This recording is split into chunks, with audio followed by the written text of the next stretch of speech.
మీనరాశి. ఈ రాశి వారికి ఈరోజు కొంత కలిసి వచ్చినట్టుగానే ఉంటున్నది.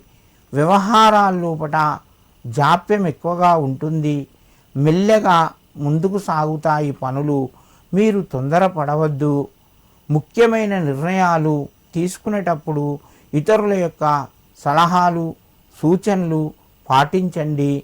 కుటుంబ సభ్యుల సహకారాలు కొంత పొందుతారు. మిత్రుల వలన కూడా కొంత సహాయాన్ని పొందుతారు. మీ యొక్క వ్యాపార రంగం లోపట అనుకూలంగా ఉంటుంది. ఈరోజు కొంత వ్యాపార అంటే భాగస్వాములతోని కొంత పేచి చికాకు వచ్చే అవకాశం ఉన్నది. మౌనంగా శాంతంగా ఉండడం వలన మీకు మేలు కలుగుతూ ఉంటుంది. మీనరాశి వారు ఈరోజు విష్ణు ఆరాధన చేయండి. మీకు మరింత శుభయోగం కలుగుతూ ఉంటుంది.